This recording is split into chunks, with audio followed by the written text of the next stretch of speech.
Hi guys, Kai here from Egoscue LA with StrongBoard Balance, and we're here to talk about balance and reactivity with the StrongBoard.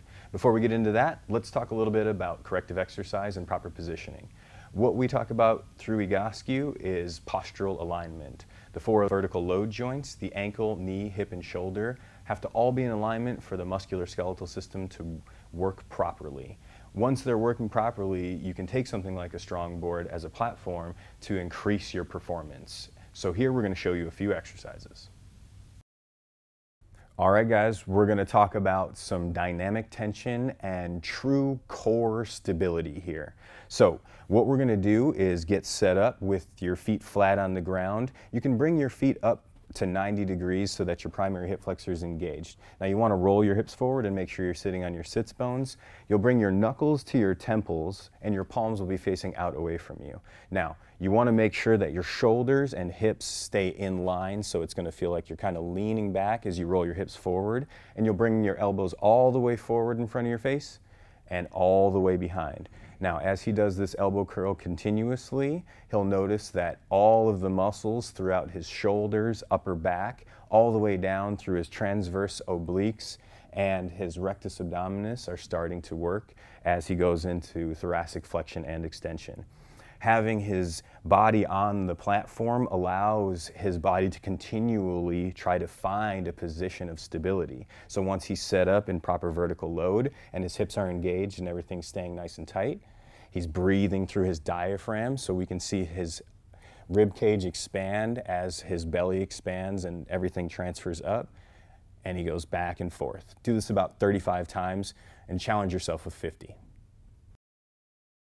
All right guys, we're going to discuss the push-up. And the first thing we're going to talk about is injury prevention. What we're going to do is jump right into it. As we put our hands right onto the platform, we're going to make sure that we have a wide base of stability, and he's going to go into what we know as a plank position or a push-up position. Now, again with the injury prevention, we want to make sure that the legs are wide enough so that you're feeling the hip muscles. So we're going to go ahead and widen a little bit more, and he's going to feel it right in his lateral hip. As his shoulders glide down his back and his spine is nice and stable, he's going to breathe through his diaphragm, making sure that it expands all the way back.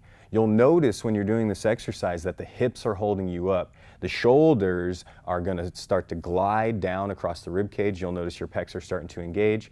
If you notice things in your neck starting to bug, you can drop your head if that feels more comfortable. Always an exercise, remember, it's all about what you feel. Listen to your body. All right, team, we're going to talk about cross patterning today. So we've got our person in a plank position. You'll notice that the board is right underneath him. Again, if we're talking about reactivity and balance, we're really going to get the body working hard here. And we'll go through a few different variations. So you'll notice right now he's supporting hands through the shoulder joint. We're making sure that the shoulders glide across the ribs, and he's breathing through his diaphragm. Notice again we're supporting through the knees, and that will help the hips load up, so now the body is in a great alignment position.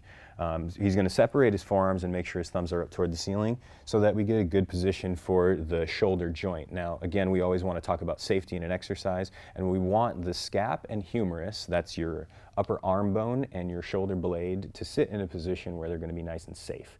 So again, he's breathing deep through his diaphragm, and we're going to have him raise his left arm and right leg off of the ground as he holds through the opposite sides.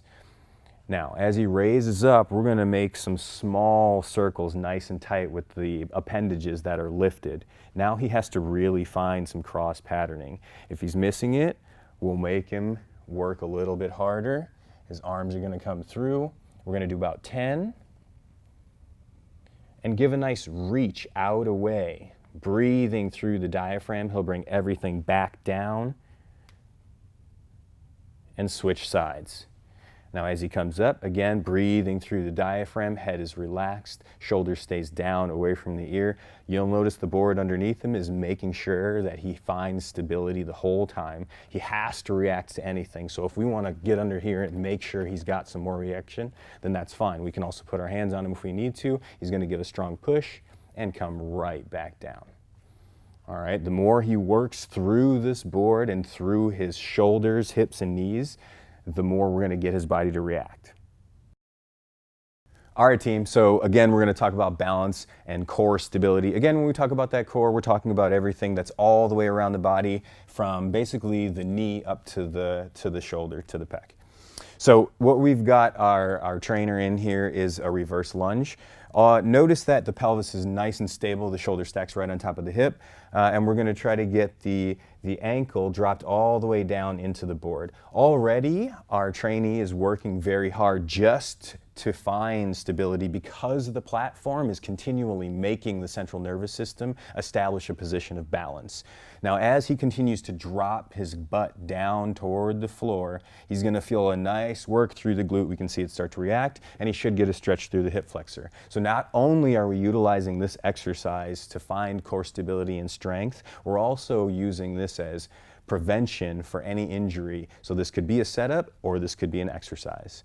All right, we're going to see if we can get him all the way down till his knee basically touches the ground. We want to keep the elbows back. He's breathing through his diaphragm, and you can see him really starting to work.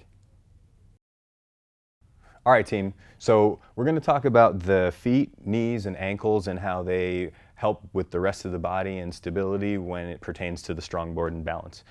We've got our trainee on here. Mike's already working hard because the board's shaking him, making his central nervous system try to figure out how to keep him in vertical load. We want to make sure that he's breathing through his diaphragm, okay?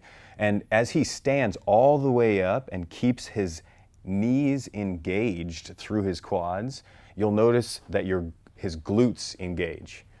So now that we have proper vertical load, if he relaxes his shoulders, his feet have to figure out a position underneath him.